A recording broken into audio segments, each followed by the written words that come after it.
Olá, tudo bem? Paz. Tenho a palavra de Deus para compartilhar com você na reflexão de 18 de junho, cuja leitura bíblica do dia em Apocalipse 1. Chegamos a Apocalipse e também 1 Reis, capítulos 7 e 8.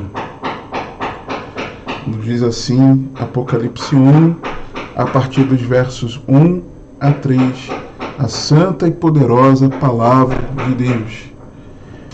Revelação de Jesus Cristo, a qual Deus lhe deu, para mostrar aos seus servos as coisas que brevemente devem acontecer, e pelo seu anjo as enviou, e as notificou a João, seu servo, o qual testificou da palavra de Deus, e do testemunho de Jesus Cristo, e de tudo o que tem visto.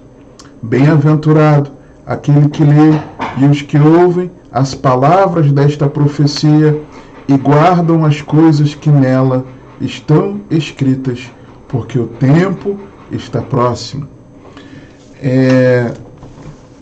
Não é incomum nós termos pessoas que olham para a sua vida, para o seu cotidiano, achando que a vida vale pouco ou nada. Não está valendo a pena. Busca-se felicidade na família, no trabalho, nos negócios, nos estudos, no ministério, no estilo de vida, nas realizações pessoais, nos prazeres. Aliás, muitos andam em busca de felicidade e literalmente porque pesquisam na internet por dicas para ser feliz, por exemplo.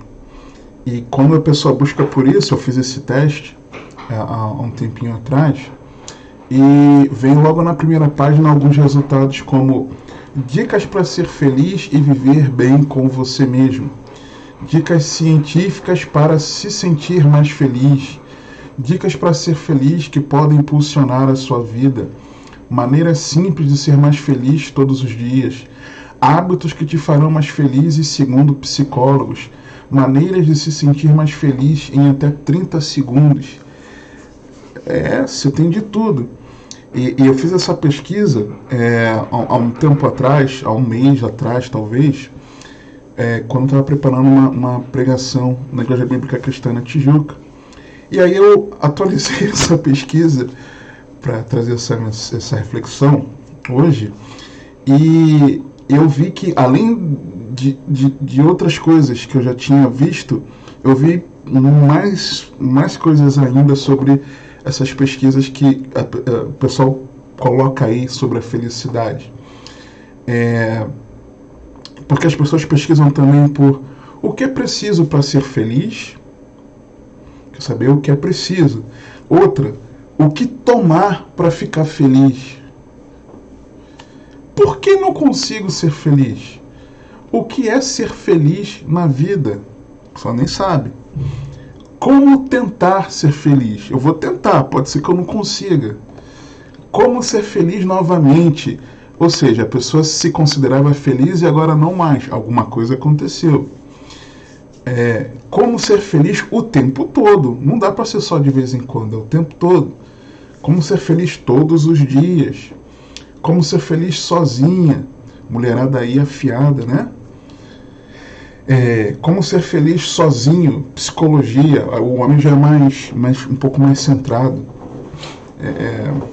Não basta algo empírico, tem que ser algo mais técnico.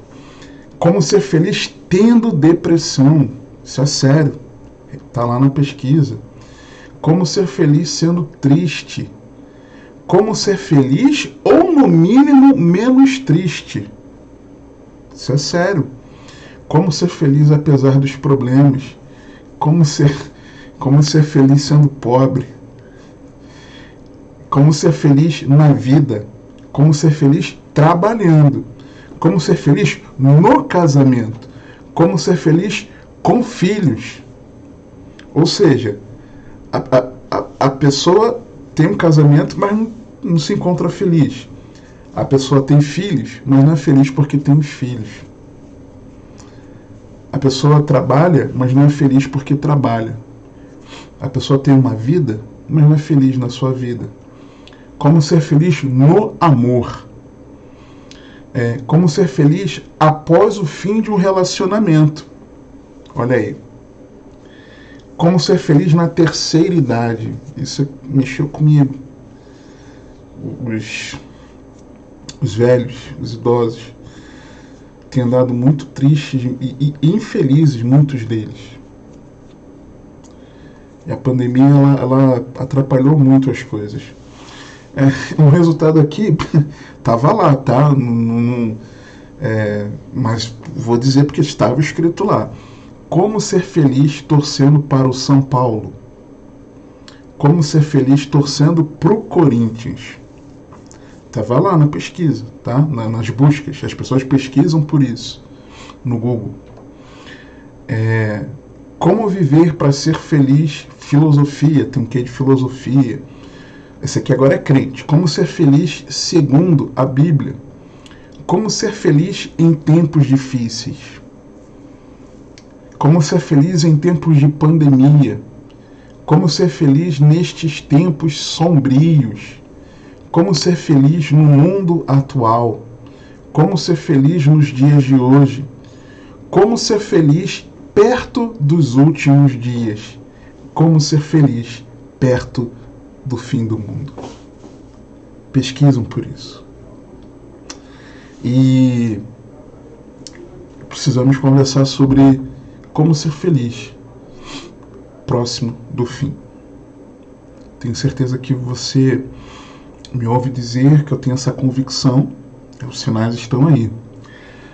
Olhando para o nosso contexto, versículo 1, nós vemos que o livro foi escrito para ser mandado, no contexto do livro, tá? Para ser mandado a 7 igrejas da província romana da Ásia, chamada Ásia Menor, que ficava numa região que hoje faz parte da Turquia, a Turquia moderna que nós conhecemos. Só que antes de manifestar seu juízo ao mundo, Jesus manifestou a sua igreja. Por isso que você vê a leitura de amanhã, as 7 cartas específicas, uma para cada igreja. E não é diferente do que 1 Pedro 4,17 nos diz, porque já é tempo que comece o julgamento pela casa de Deus. E se primeiro começar por nós, qual será o fim daqueles que são desobedientes ao Evangelho de Deus? Então, no livro, do capítulo 1 ao capítulo 3, nós vemos Jesus mostrando o seu julgamento às 7 igrejas. E do capítulo 4 ao 22, nós vemos ele mostrando ao mundo. Então, do 1 ao 3, antes para a igreja, para depois o juízo ao mundo, do 4 ao 22. Conta a tradição que, com exceção de Éfeso, ao menos 4 das demais 6 igrejas foram organizadas por João, que supervisionava de Éfeso. Lembra da igreja de Éfeso, lá de Atos 19, Atos 18 também, Apolo e Paulo indo à cidade de Éfeso, que Paulo passou a carta aos Efésios, tão rica para nós, os relatos de Paulo mencionando as dificuldades que ele vivenciou lá em Éfeso. Anos depois, João estava lá, tá, supervisionando. Então, conta a tradição que, com exceção de Éfeso, ao menos 4 das outras 6 igrejas foram organizadas por João, que supervisionava elas dali de Éfeso. Para onde João fugiu antes da destruição de Jerusalém, e onde ele teria passado seus últimos anos. Destruição de Jerusalém, profetizada por Jesus, quando ele fala lá no sermão escatológico, ele menciona profeticamente essa destruição, e antes também de que a cidade choraria, e aconteceu historicamente, relatado por volta do ano 70. De Éfeso para Roma, a mandado do imperador Domiciano, João foi lançado num caldeirão de óleo fervente, mas sem sofrer dano algum. Conta a tradição isso. Os apóstolos foram todos martirizados, com exceção de João. Tentaram martirizar João jogando ele conta a tradição, no caldeirão de óleo fervente, tomaram ele de Éfeso, levando para Roma, mas sem sofrer dano algum. Com isso, após ele escapar miraculosamente, preservado pelo Senhor, conta ainda a tradição que Domiciano o exilou numa espécie de colônia penal, na ilha de Patmos, a ilha da prisão, onde ele teve essa revelação aqui, tá? Há evidências de que o livro foi escrito durante um período de extrema perseguição aos cristãos, que se recusavam a prestar culto ao imperador romano, que chamava a si mesmo de Senhor e Deus. Os crentes não iam fazer um negócio desse, claro. E qual é a mensagem central? É exatamente de que o Senhor Deus Todo-Poderoso é quem reina. Apocalipse 19:6. Então, com o objetivo de fornecer um encorajamento aos cristãos perseguidos, confortando, desafiando e proclamando a esperança cristã, uma esperança garantida e certa. Você viu, ao longo aqui do livro, nós vemos essa esperança sempre reavivada e a vitória do Senhor, né? Junto com a garantia de que em Cristo nós estamos compartilhando dessa vitória total contra as forças do mal e em todas as suas manifestações. É sempre Cristo vencendo e os santos vencendo com Cristo. É sempre dessa maneira. Por quê? Porque a vitória pertence a Deus e a Jesus Cristo. O livro é para isso.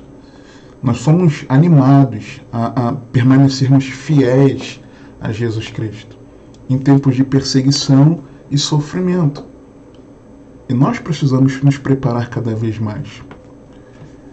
Porque está desenhado aí um tempo de grande sofrimento, maior ainda, generalizado para a igreja. Tá? Os fiéis, aqueles que se mantêm, se mantêm e se manterem fiéis, receberão o prêmio da vida eterna. E no novo céu, na nova terra, na cidade santa, reinarão com o Senhor para sempre.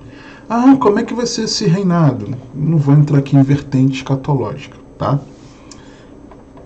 Com muita simplicidade, sem entrar em vertente, mas são verdades que nós precisamos ter assimiladas.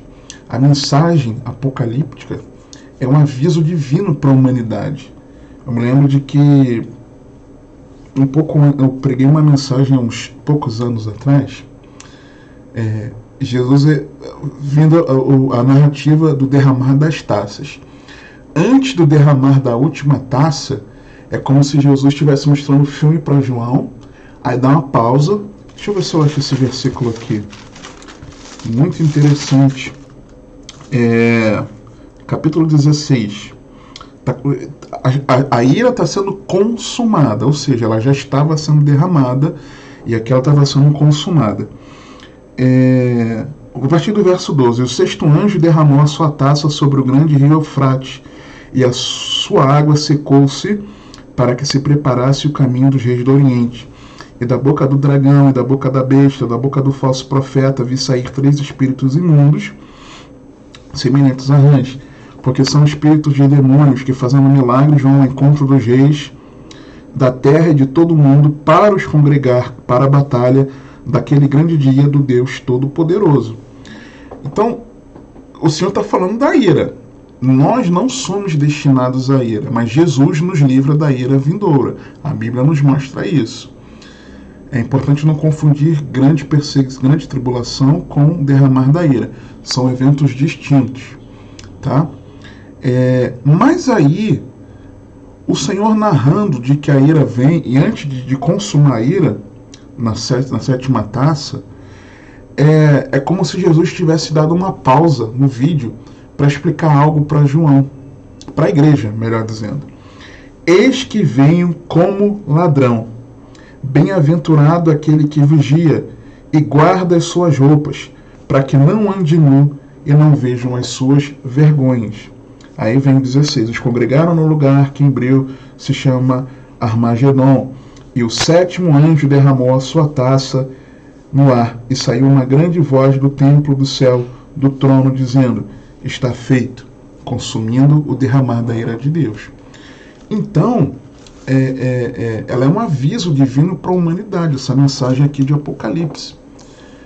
O livro nos foi dado com propósitos morais e espirituais. Muita coisa nós temos de aprender aqui com princípios morais e espirituais para a nossa caminhada de fé.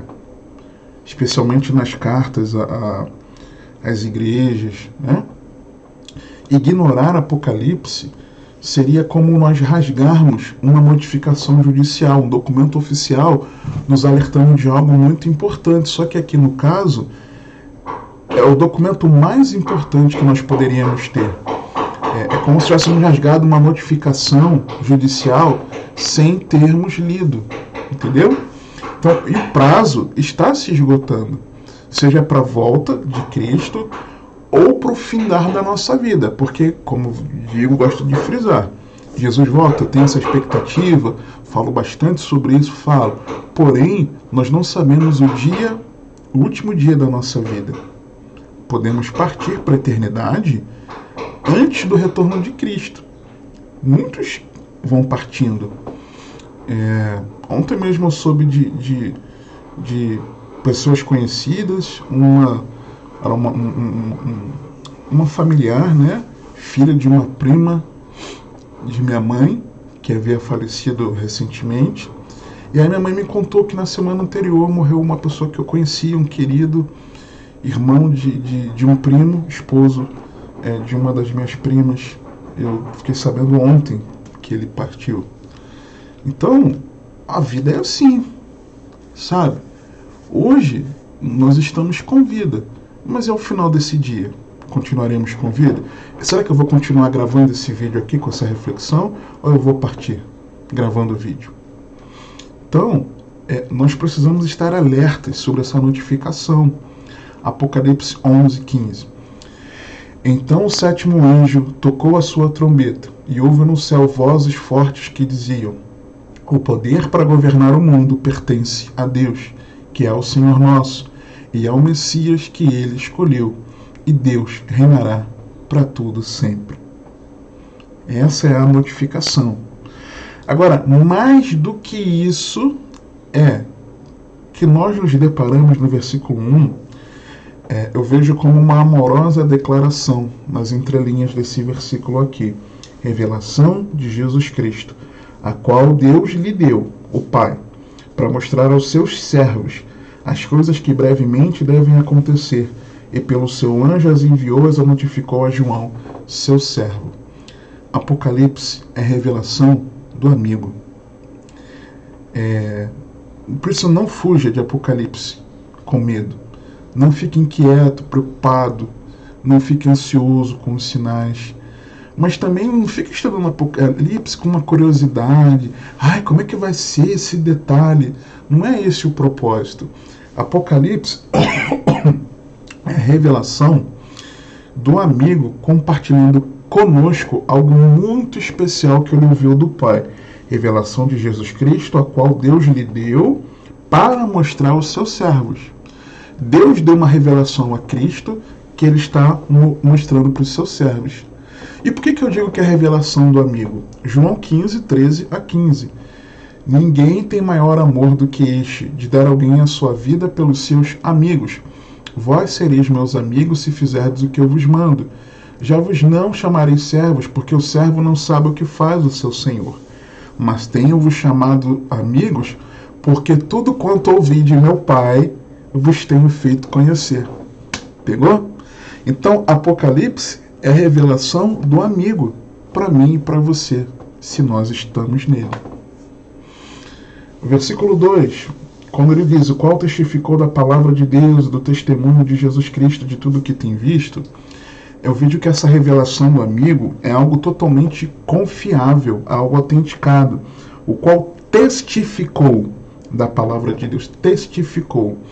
No último capítulo, Apocalipse 22, nós vemos 7 testemunhos confirmando a autenticidade dessa mensagem.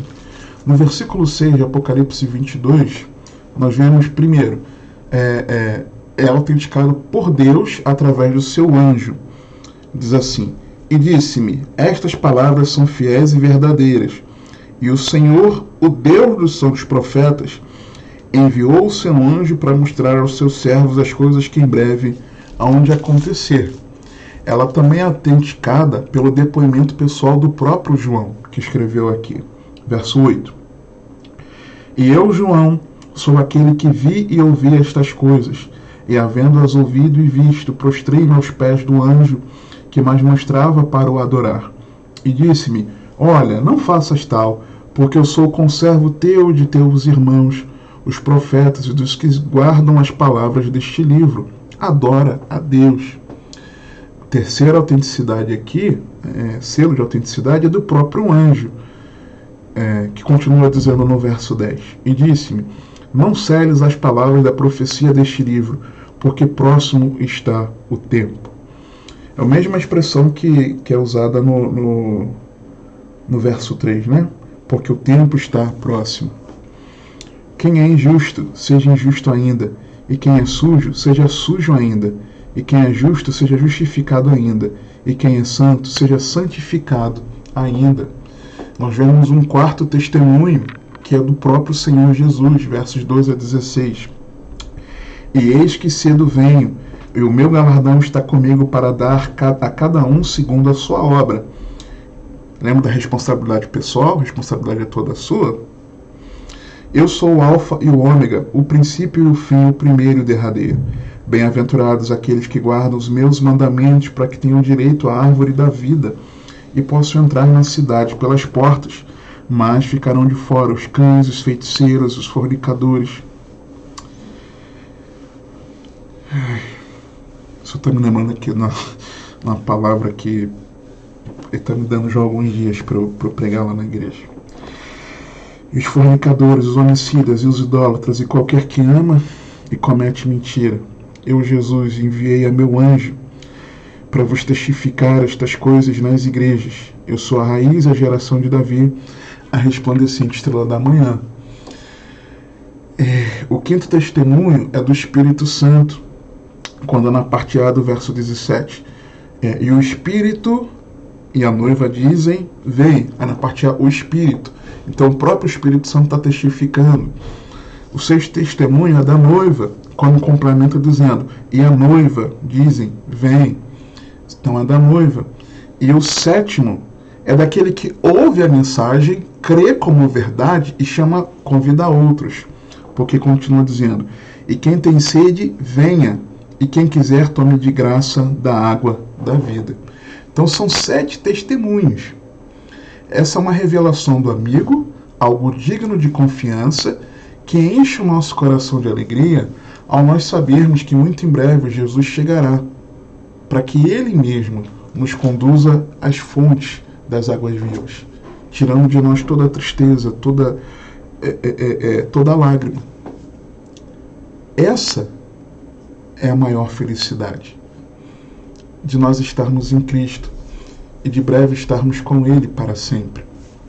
No versículo 3, bem-aventurado aquele que lê e os que ouvem as palavras desta profecia e guardam as coisas que nela estão escritas, porque o tempo está próximo. O termo grego aqui traduzido como bem-aventurado é makarios, que também significa feliz. É o mesmo que Jesus, que é utilizado ali nas bem-aventuranças, no Sermão do Monte, em referência aos que aguardam o Senhor servindo em vigilância, aos que creem sem ver, aos que são perdoados, aos que sofrem por causa da justiça, aos que ouvem a palavra de Deus, praticam a palavra de Deus, aos que morrem no Senhor, e também em referência ao Deus bendito e da bendita esperança. Então, a verdadeira bênção de nós estudarmos Apocalipse é viver os seus ensinamentos. E aí é que mora o detalhe, porque Apocalipse é uma revelação de Deus a João sobre o fim dos tempos, para que com a visão certa do futuro seja gerada em nós a expectativa correta pela vinda de Cristo. E essa maneira como nós aguardamos, esperamos o retorno de Cristo, determina qual vai ser o nosso destino, nosso futuro, e molda aqui o nosso presente. Nisso reside a felicidade. É de sabermos que Jesus voltará para buscar a sua igreja e exercer juízo sobre aqueles que o rejeitam. A nossa felicidade, nós somos felizes se nós meditarmos nesse texto, se nós ouvirmos pregações e ensinos a respeito, e se nós conduzirmos as nossas vidas de acordo com o que o amigo Jesus, o nosso Senhor e Salvador, nos revelou. Por quê? Porque agora falta pouco, o tempo está próximo. Por isso, como ser feliz próximo do fim? E como ele diz aqui, aquele que lê e os que ouvem as palavras da profecia e as guardam, que palavras são essas da profecia? Vamos lá. Versos 4 e 5 de João 1. Nós vemos o Deus Trino. João, as 7 igrejas que estão na Ásia, graça e paz seja convosco, da parte daquele que é, e que era, e que há de vir, e dados 7 espíritos que estão diante do seu trono, e da parte de Jesus Cristo, que é a fiel testemunha, o primogênito dentre os mortos, e o príncipe dos reis da terra. Então nós vemos o Pai, o Deus Pai Todo-Poderoso, os 7 espíritos diante do trono, a totalidade do Espírito, o Espírito Santo e Jesus Cristo. Nós temos um Deus Trino. Então, bem-aventurado aquele que tem Deus, que serve a Deus, a esse Deus Trino, nas pessoas do Pai, do Filho e do Espírito Santo. O Pai não é o Filho e não é o Espírito Santo. Jesus não é o Pai e nem é o Espírito Santo. E nem o Espírito Santo é o Pai ou o Filho. Mas eles agem, atuam em plena harmonia desde sempre. Tá? Outra coisa, no versículo 4, na parte D, quando diz assim, e dos 7 espíritos que estão diante do seu trono. O trono não é do presidente da República. O trono não é daqueles que se impõem, querem se impor sobre a sociedade. O trono não é das organizações mundiais. O trono não é das nossas vontades, dos nossos desejos, não é o pecado, não é a prática do pecado, mas quem está no trono, quem governa o universo é Deus. Não são as circunstâncias, é Deus que governa. É Deus que está sentado no trono. Versículo 5, parte aquele que nos amou, Deus nos amou e provou o seu amor quando Cristo morreu por nós, sendo ainda pecadores. Aquele que nos amou até o fim. Jesus foi até o fim em obediência ao Pai. Passou por o que passou, porque Ele me ama, porque Ele te ama, porque Ele quis nos salvar. Parte F do versículo, e em seu sangue nos lavou dos nossos pecados. Nós podemos ser felizes por termos a Deus nas pessoas do Pai, do Filho e do Espírito Santo. Porque quem governa o universo e precisa ter o governo da nossa vida é Deus. Não é o pecado, não são as circunstâncias, não são as dificuldades, não são as questões exteriores ou as internas em nós, mas Deus. Podemos e devemos ser felizes porque Deus nos amou de tal maneira na pessoa de Cristo Jesus. Estava na cruz reconciliando-se comigo e com você em Cristo. E podemos ser felizes, encontrar felicidade, porque nossos pecados são lavados no sangue de Jesus. Tem gente que não é feliz porque fica se martirizando por conta de pecados que cometeu. ficou no passado, mas não consegue se perdoar, mas pelo sangue de Jesus você é lavado de todo o pecado, purificado de toda a injustiça. Se você se arrependeu, confessou ao Senhor, decidiu abandonar, no sangue de Jesus te purifica de toda a injustiça, te lava de todo o pecado. Não se deixe ser infeliz por algo que deu errado lá atrás, por um tropeço, por um pecado, por uma prática que ficou lá atrás. Mas no sangue de Jesus há perdão de pecados. Sabe? Tem gente que tem se sentido infeliz porque não encontra perdão, mas Jesus te perdoou naquela cruz, em Jesus há perdão. Se você reconhecer, se arrepender, confessar e abandonar, há perdão para você. Há perdão para você. Versículos 17 e 18. Tem aqui a visão do Cristo glorioso. Eu já trouxe isso numa mensagem, deve estar aqui a visão do Cristo glorioso, alguma coisa assim. Mas nos versos 17 e 18, diz assim o texto: E eu, quando o vi, caí a seus pés, João falando, como morto. João, que antes ele recostava no peito de Jesus, lembra a referência lá de João?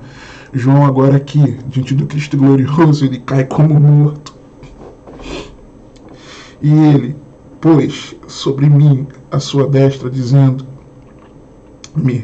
Não temas, eu sou o primeiro e o último, e o que vivo, eu fui morto, mas eis aqui estou vivo para todo sempre. Amém. E tenho as chaves da morte e do inferno. Nós podemos ser felizes porque Jesus ressuscitou e vivo está para sempre. E porque Jesus vive e ressuscitou hoje, por meio do seu Espírito, ele vive dentro de nós. Porque nós temos uma viva esperança de que quando ele retornar, se nós estivermos mortos, nós ressuscitaremos em corpos gloriosos. Porque Jesus ressuscitou. Se nós estivermos vivos, nossos corpos serão transformados, nós encontraremos com ele nos ares, tendo vida eterna. Nós podemos ser felizes porque se Jesus ressuscitou e vivo está para sempre, é porque o Pai aceitou o sacrifício perfeito de Jesus para sempre. E nele, porque Jesus ressuscitou, como Romanos nos diz, capítulo 4, nós então somos justificados pela fé dos nossos pecados. A cédula de dívida contra nós é rasgada porque Cristo ressuscitou, como prova de que o Pai aceitou o seu sacrifício e nele nossos pecados foram punidos. Nós podemos encontrar felicidade nisso, nas palavras dessa profecia. Aleluia.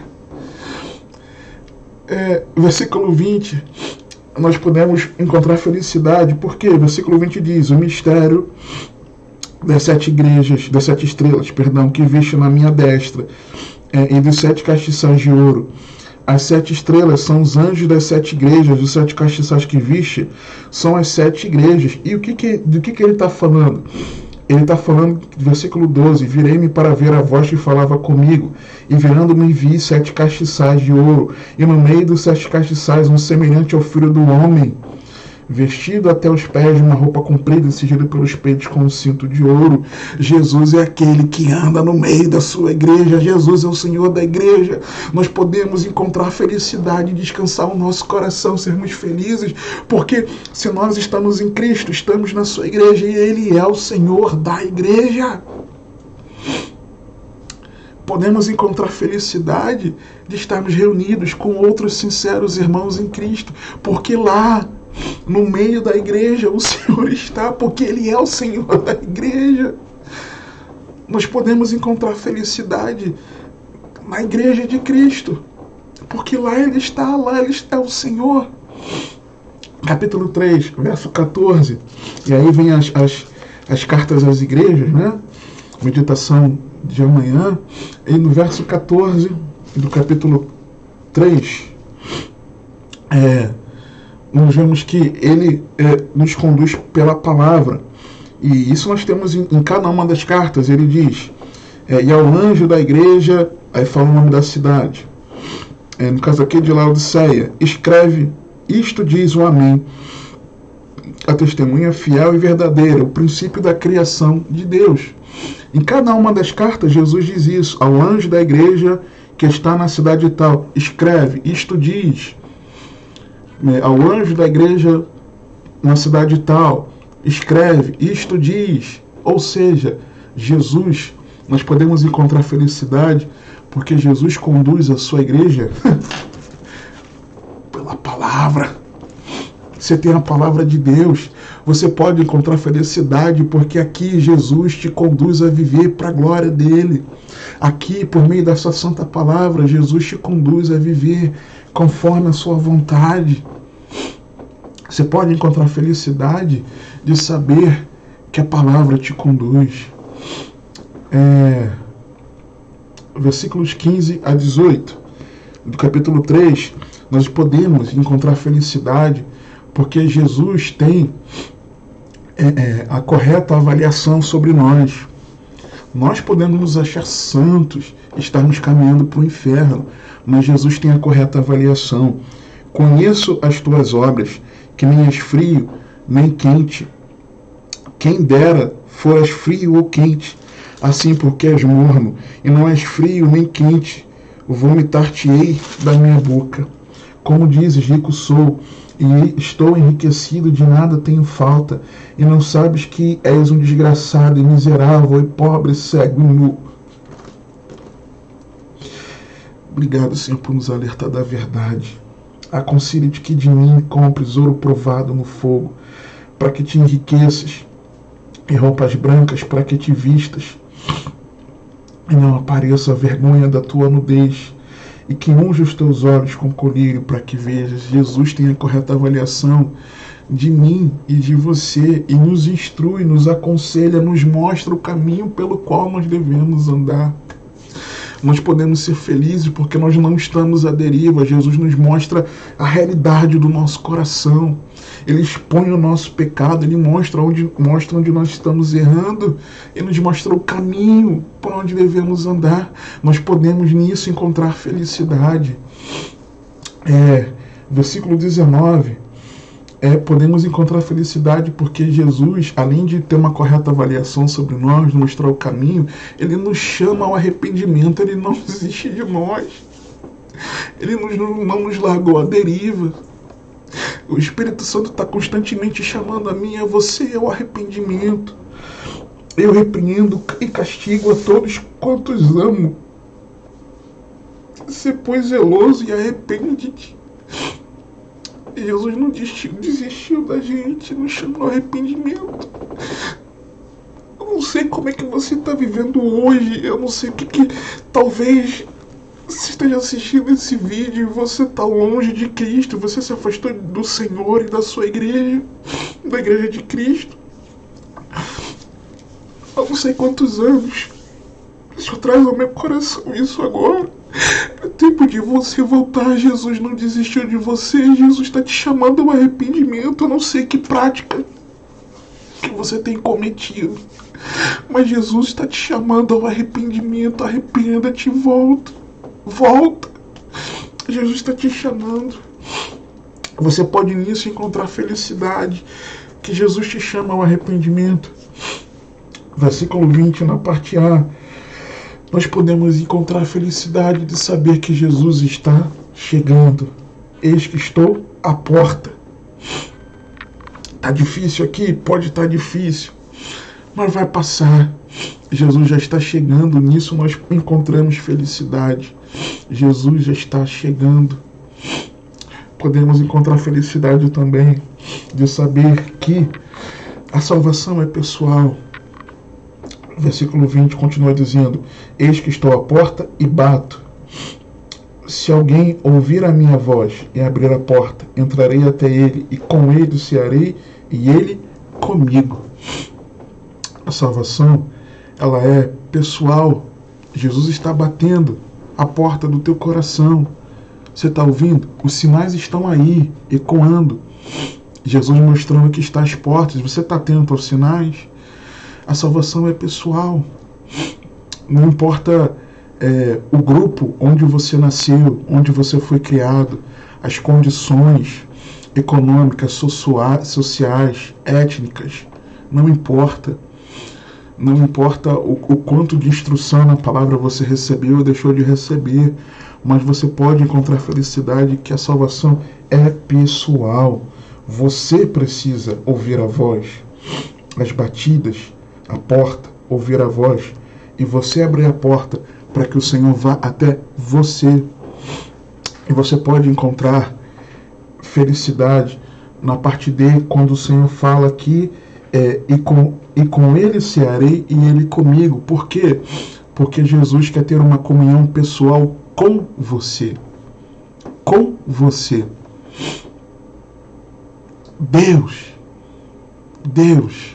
quer ter uma comunhão pessoal com você. Talvez a tua família não esteja te dando atenção. Talvez você olhe para o lado e não veja amigos.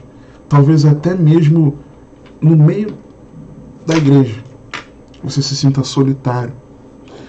Mas Deus quer ter uma comunhão pessoal com você. Você pode se alegrar, ter felicidade, encontrar felicidade nessa verdade das palavras dessa profecia.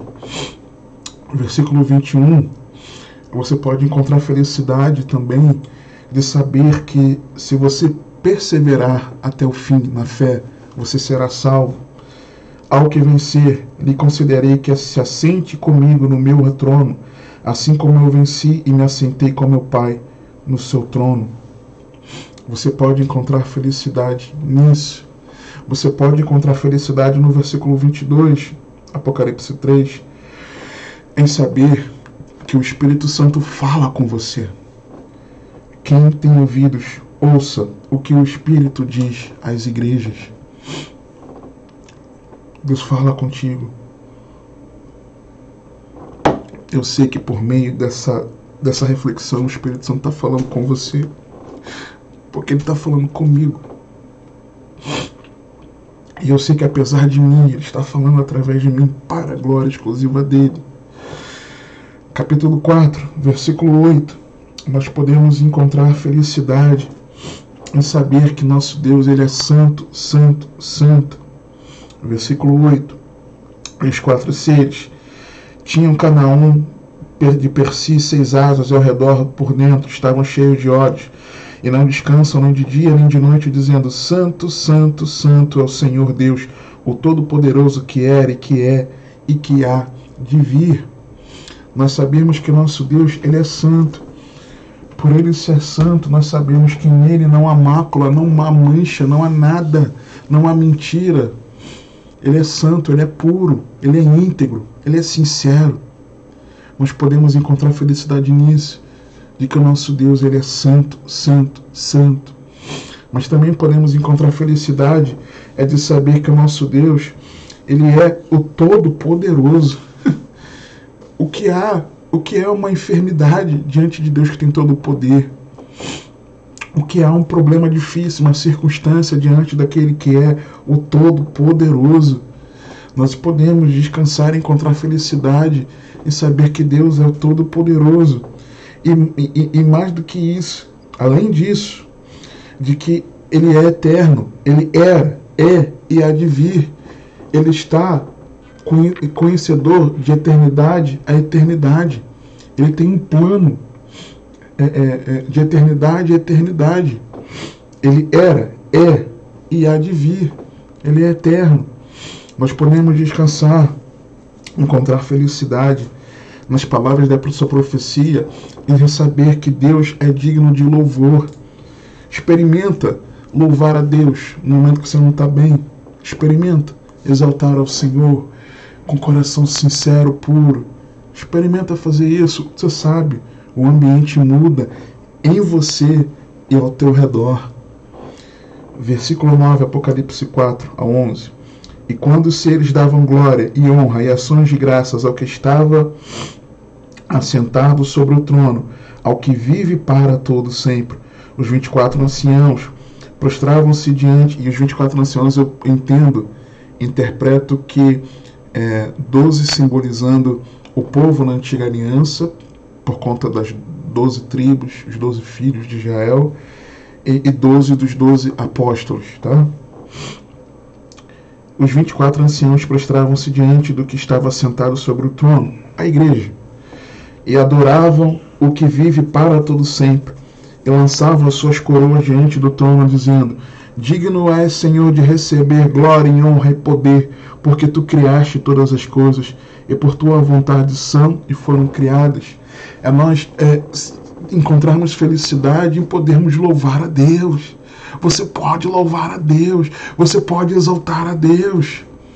É você encontrar felicidade também do saber que Ele é o Criador. Deus, Ele é o Criador de todas as coisas. Por sua vontade, elas são e foram criadas. É você olhar para essa natureza maravilhosa e você ver a variedade, a diversidade de cores, de aromas, das flores, da beleza das plantas, dos animais, de você ver essa perfeita harmonia, sabe, da natureza. Você, das leis físicas, das leis da natureza, você ver, encontrar felicidade e saber que existe um Criador, que nós não surgimos assim do nada, mas há o Criador. Nós podemos descansar e encontrar felicidade em saber que Jesus é digno de louvor. Capítulo 5, versos 9 a 14. E cantavam um novo cântico, dizendo: dignos é de tomar o livro e de abrir os seus selos, porque foste morto e com teu sangue nos compraste para Deus, de toda a tribo, e língua, e povo, e nação, e para nosso Deus nos fizeste reis e sacerdotes, e reinaremos sobre a terra. E olhei e ouvi a voz de muitos anjos ao redor do trono, e dos animais e dos anciãos, e era o número deles, milhões de milhões e milhares, que com grande voz diziam: digno é o Cordeiro que foi morto de receber o poder, a riqueza, a sabedoria, a força, a honra e glória, ações de graça. E ouvi a toda criatura que está no céu e na terra, e debaixo da terra, que estão no mar, e a todas as coisas que neles há, dizendo: ao que está assentado sobre o trono e ao Cordeiro sejam dadas ações de graças e honra e glória e poder para todo o sempre. E os 4 animais diziam: amém. 4 seres, né? E os 24 anciãos prostraram-se e adoraram o que vive para todo sempre. Por quê? Porque Jesus é digno e de abrir os seus selos, porque Ele foi morto e com seu precioso sangue nos comprou para Deus. Você pode encontrar felicidade em você ter a Cristo e você poder exaltá-lo, glorificá-lo, porque Ele é digno de louvor. Nós podemos encontrar felicidade também porque as nossas orações, antes disso, assim, porque as nossas orações elas são ouvidas, versículo 8, e havendo tomado o livro, os 4 seres e os 24 anciãos prostraram-se diante do Cordeiro, tendo todos eles harpas e salvas de ouro cheias de incenso, que são as orações dos santos. No capítulo 8, versos 3 e 4 também nos diz: e veio outro anjo e pôs-se junto ao altar, tendo um incensário de ouro, e foi dado muito incenso, para o pôr com as orações de todos os santos sobre o altar de ouro que está diante do trono. E a fumaça do incenso subia com as orações dos santos, desde a mão do anjo até diante de Deus. Deus ouve as nossas orações. Você pode e eu sermos felizes em saber que Deus nos ouve quando nós, com o coração sincero, nós clamamos a Ele. Deus nos ouve, aleluia. A nossa oração chega até o Senhor. Nós podemos encontrar felicidade que, apesar de tudo que está vendo aí nos dias de hoje, lembra, eu comentei sobre que pesquisam por aí como ser feliz em tempos difíceis, em tempos de pandemia, nos dias atuais, nos dias de hoje, perto do fim. Nós sabemos que Jesus é que tem o controle de todas as coisas, porque o versículo 6, antes da abertura do selo, diz: e havendo o Cordeiro aberto um dos selos, olhei, e ouvi um dos quatro seres que dizia, como em voz de trovão: vem e vê. É Jesus que tem o governo das coisas. É Jesus que abre os selos. Nós podemos descansar. Nós podemos descansar. saber que Ele está no controle.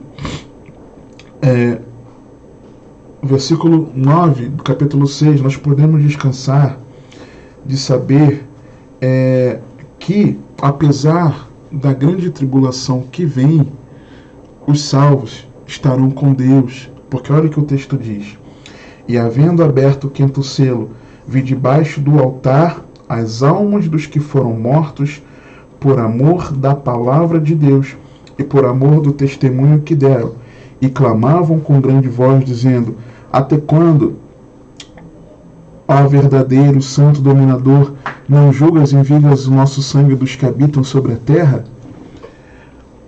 Aqueles que morrerem em meio à tribulação estarão diante do Senhor. Nós podemos descansar plenamente nisso, porque nós temos a Cristo como nosso refúgio. Capítulo 7, versos 13 a 16. E um dos anciãos me falou, dizendo: estes que estão vestidos de vestes brancas, quem são e de onde vieram? E eu disse-lhe: Senhor, tu sabes. E ele disse-me: estes são os que vieram da grande tribulação, e lavaram as suas vestes, branquearam no sangue do Cordeiro. Por isso estão diante do trono de Deus, e o servem de dia e de noite no seu templo. E aquele que está sentado sobre o trono os cobrirá com a sua sombra. Nós podemos descansar e saber que o próprio Senhor Jesus nos apacentará, nos guiando às águas tranquilas. Isso é motivo de felicidade. Se hoje nós somos ovelhas do bom pastor, lá na eternidade Ele continuará nos pastoreando. Porque o Cordeiro, versículo 17, porque o Cordeiro que está no meio do trono os apacentará. Ele servirá de guia para as fontes vivas das águas. E Deus limpará de seus olhos toda lágrima. Glória a Deus. Nós podemos encontrar razão de felicidade, mesmo sabendo que a ira de Deus ela vem. Porque se Jesus está vindo com a sua ira, é de sinal que o Senhor também está vindo. Olha o que diz versículo capítulo 6, versos 15 a 17.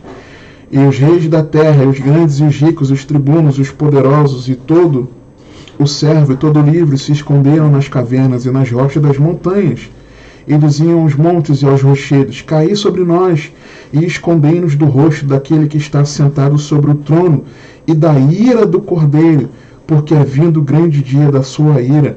E quem poderá subsistir? Nós podemos encontrar felicidade, porque mesmo com a ira de Deus vindo, olha o que acontece com quem está em Cristo Jesus. 1 Tessalonicenses, capítulo 5. Acompanhe comigo, por favor. 1 Tessalonicenses, capítulo 1 e depois capítulo 5. Capítulo 1, olha o que nos diz, versículo 10. E esperar dos céus o seu Filho, a quem ressuscitou dentre os mortos, a saber, Jesus, que nos livra da ira futura. Se Jesus está vindo e a terra vai estar atribulada, sabendo que a ira vem, Jesus vindo, ele vem para nos livrar dessa ira futura. Capítulo 5, versículo 9. Porque Deus não nos destinou para a ira, mas para a aquisição da salvação por nosso Senhor Jesus Cristo. Nós podemos encontrar felicidade nessa verdade de que está revelada, mas também o que Jesus nos revela no sermão escatológico, quando ele nos revela algo muito precioso. Lucas, capítulo 21. E haverá sinais no sol e na lua, a partir do verso 25, e na lua e nas estrelas, e na terra, angústia das nações, em perplexidade, bramando o mar e as ondas, homens desmaiando de terror na expectação das coisas que sobrevirão ao mundo, porquanto os poderes do céu serão abalados. E então verão vir o Filho do Homem numa nuvem com poder e grande glória. Ora, quando estas coisas começarem a acontecer, olhai para cima e levantai as vossas cabeças, porque a vossa redenção está próxima. Nós podemos encontrar felicidade nessa verdade que Apocalipse nos revela, de que Jesus vem e que enquanto o mundo vai estar temeroso, se escondendo, nós podemos levantar a nossa cabeça, erguer nossos olhos e confiandamente aguardarmos o Senhor nos buscar a nossa redenção. Nós podemos descansar na verdade. Olha o que nos diz Apocalipse, verso 13, de que o anticristo ele vem. Meu Deus, eu posso encontrar felicidade nisso sim, porque preste atenção. E eu pus-me sobre a areia do mar, e vi subir do mar uma besta que tinha 7 cabeças e 10 chifres, e sobre os seus chifres 10 diademas, e sobre as suas cabeças um nome de blasfêmia. E a besta que vi era semelhante ao leopardo, e aos seus pés como de urso, e a sua boca como a boca de leão. E o dragão deu-lhe o seu poder, o seu trono, o grande poderio, e viu uma das suas cabeças como ferida de morte, a sua chaga mortal foi curada. E toda a terra se maravilhou após a besta, e adoraram o dragão que deu à besta o seu poder, e adoraram a besta, dizendo: quem é semelhante à besta? Quem poderá batalhar contra ela? E foi-lhe dada uma boca para proferir grandes coisas e blasfêmias, e deu-se-lhe poder para agir por 42 meses. E abriu a sua boca em blasfêmia contra Deus, para blasfemar do seu nome, do seu tabernáculo, dos que habitam no céu. E foi-lhe permitido fazer guerra aos santos. Meu Deus, é para eu ficar feliz nisso?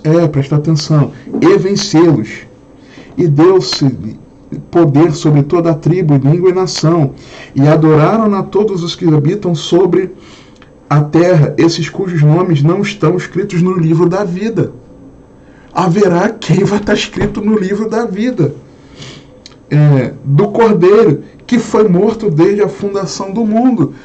Mesmo diante dessa verdade que o anticristo vai se manifestar, nós podemos descansar que existe o livro da vida, no qual os nomes dos salvos estão lá registrados.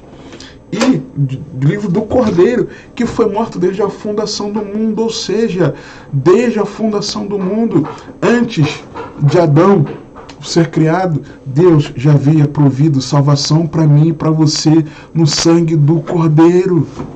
Lendo essa verdade aqui de Apocalipse, das palavras do livro dessa profecia, nós sabemos que a salvação já havia sido providenciada no Cordeiro desde a fundação do mundo. Nós podemos descansar também na verdade de que Satanás será vencido para sempre. Hoje nós enfrentamos as batalhas espirituais, mas saber que ele será vencido para sempre. Capítulo 20, versículo 7. Olha o que nos diz o texto sagrado. Perdão, antes disso, o anticristo será vencido. Capítulo 19. O anticristo vem, mas ele vai ser vencido, crente. Descansa o coração. E vi o céu aberto. Capítulo 19, verso 11. E vi o céu aberto, e eis um cavalo branco, e o que estava sentado sobre ele chama-se Fiel e Verdadeiro. Jesus é fiel e verdadeiro, e julga e peleja com justiça, e os seus olhos eram como chama de fogo, e sobre a sua cabeça havia muitos diademas, ou seja, ele tem todo o poder. E tinha um nome escrito que ninguém sabia, senão ele mesmo. Ele estava vestido de uma veste tingida em sangue. E o nome pelo qual se chama é a Palavra de Deus. E seguiam os exércitos no céu, em cavalos brancos e vestidos de linho fino, branco e puro. E da sua boca saía uma aguda espada, para ferir com ela as nações. E ele as regerá com vara de ferro. Ele mesmo é o que pisa o lagor do vinho, do furor e da ira do Deus Todo-Poderoso. E no manto e na sua coxa tem escrito este nome: Rei dos Reis e Senhor dos Senhores. E vi um anjo que estava no sol e clamou com grande voz, dizendo a todas as aves que voavam pelo meio do céu: Vinde e ajuntai-vos à ceia do grande Deus, para que comais a carne dos reis, e a carne dos tribunos, e a carne dos fortes, e a carne dos cavalos, e dos que sobre eles se assentam, e a carne de todos os homens, livres e servos, pequenos e grandes. E vi a besta, os reis da terra e os seus exércitos reunidos, para fazerem guerra àquele que estava sentado sobre o cavalo e ao seu exército. E a besta foi presa, e com ela os falsos profetas, que diante dela fizeram sinais, com que se enganou os que receberam o sinal da besta e adoraram a sua imagem. Estes dois foram lançados vivos no lago de fogo que arde com enxofre, e os demais foram mortos com a espada que saía da boca do que estava sentado sobre o cavalo, e todas as aves se fartaram das suas carnes. O anticristo vem, vai fazer guerra contra os santos, vai vencer, vai, os santos. Mas o anticristo já perdeu em Cristo Jesus. Descansa o teu coração, você encontra felicidade nisso. Também, no capítulo 7, 19, dos versos 7 a 9, é de que haverá as bodas do Cordeiro. Você já recebeu o convite? Já recebeu as vestes nupciais para participar das bodas? Olha o que diz o texto sagrado.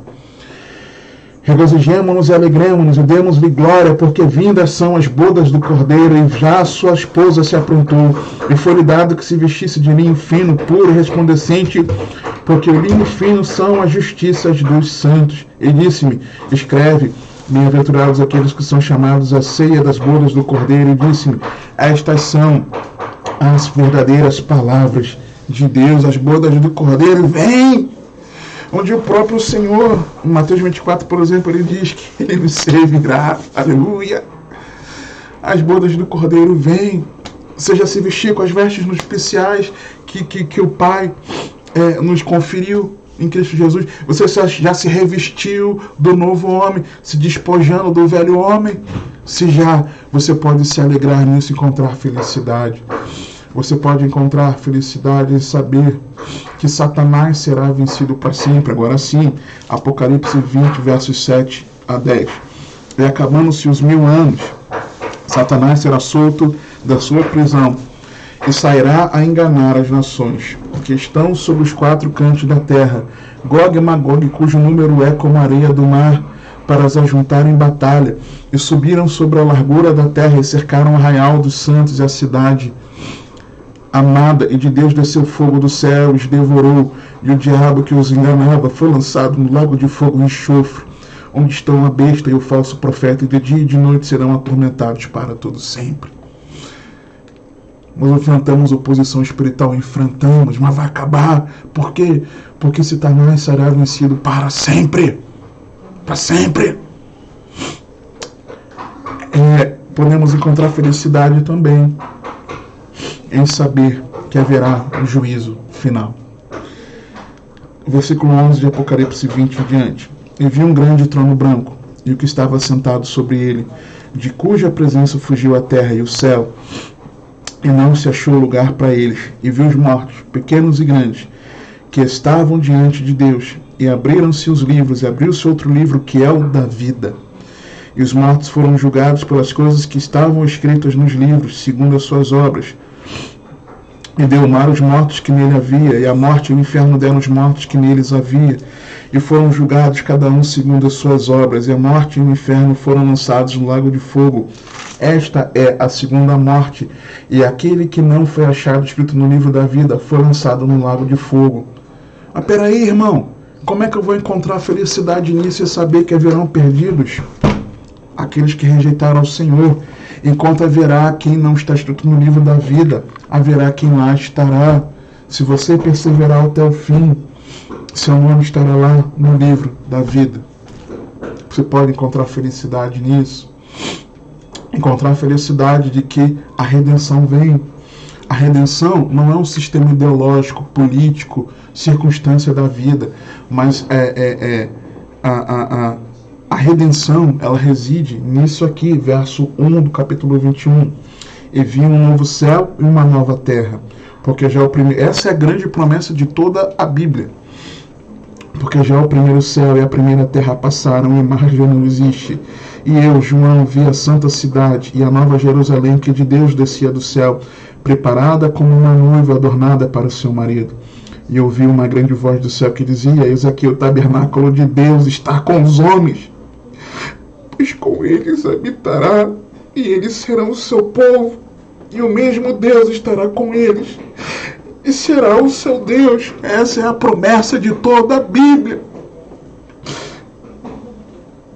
E Deus limpará de seus olhos toda lágrima, e não haverá mais morte, nem pranto, nem clamor, nem dor, porque já as primeiras coisas são passadas. E eu que estava sentado sobre o trono disse: eis que faço novas todas as coisas. E disse: escreve, porque estas palavras são verdadeiras e fiéis. Essa é a promessa de toda a Bíblia, a promessa de Deus para mim e para você, a eterna redenção, onde para sempre Ele habitará conosco. Nisso você pode encontrar felicidade, saber que para sempre você vai estar com Deus. Você pode encontrar felicidade na eterna redenção que vem e se aproxima. Aí você encontra felicidade em saber que a vida eterna com Deus ela é real. E disse-me, versículo 6, está cumprido, eu sou o alfa e o ômega, o princípio e o fim. A quem quer que tiver sede de graça, lhe darei da fonte da água da vida. Quem vencer herdará todas as coisas, e eu serei seu Deus, e ele será meu filho. Mas você também saber que a condenação eterna é real e de que você foi livre dela em Jesus. Mas quanto aos covardes, aos incrédulos, aos abomináveis, aos homicidas, aos fornicadores, e aos feiticeiros, aos idólatras e a todos os mentirosos, a sua parte será no lago que arde com fogo e enxofre, que é a segunda morte. Você encontrar felicidade em saber que o convite para a salvação ele ainda está aberto. 21, versículo 22, perdão. Versículo 17 nos diz assim: e o Espírito e a noiva dizem: vem. E quem ouve, diga: vem. E quem tem sede, venha. E quem quiser, tome de graça da água da vida. Hoje, se você quiser, você pode render ainda a sua vida a Cristo Jesus. A salvação ainda está disponível para você, a todo aquele que nele crê. Porque Deus amou o mundo de tal maneira que deu o seu Filho unigênito. Para quê? Para que todo aquele que nele crê não pereça, mas tenha a vida eterna. Essa redenção eterna em Cristo Jesus. Por isso, venha. Renda o seu coração a Cristo Jesus. Renda a sua vida ao Senhor, ainda é tempo. O convite para a salvação está aberto. Tome de graça. É gratuito, por meio da fé, pela graça de Deus. Você pode encontrar felicidade também. Algo maravilhoso está aqui. É porque a igreja tem comunhão com o Espírito Santo. E o Espírito e a noiva dizem: vem.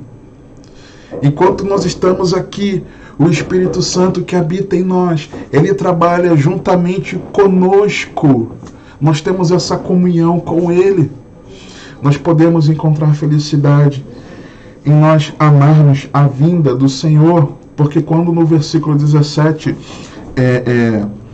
está escrito assim: e diga, vem, e quem ouve, diga, vem, é porque nós queremos, desejamos que o Senhor, ele venha.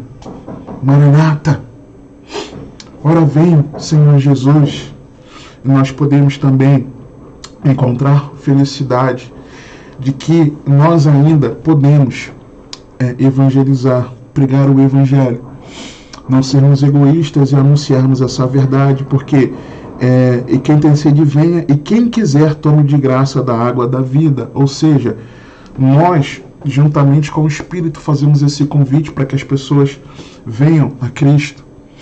Nós podemos ainda pregar o Evangelho para os nossos familiares, para os amigos, por aqueles que ainda estão vivos e ainda não tomaram uma decisão por Cristo Jesus. Nós podemos encontrar felicidade porque as promessas que estão aqui, elas são verdade. E Jesus breve vem, porque eu testifico a todo aquele que ouvir as palavras da profecia deste livro, que se alguém acrescentar a estas coisas, Deus fará vir sobre eles as pragas que estão escritas neste livro. E se alguém tirar quaisquer palavras do livro desta profecia, Deus tirará a sua parte do livro da vida e da cidade santa, e das coisas que estão escritas neste livro.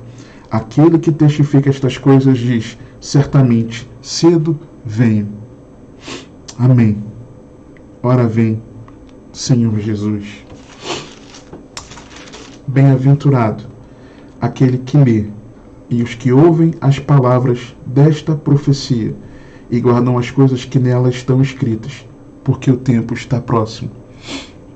Como ser feliz, próximo do fim, crendo e vivendo as verdades que estão reveladas aqui em Apocalipse. Que o Senhor te abençoe e te guarde, que Ele te conduza e governe a sua vida, porque você tem acesso.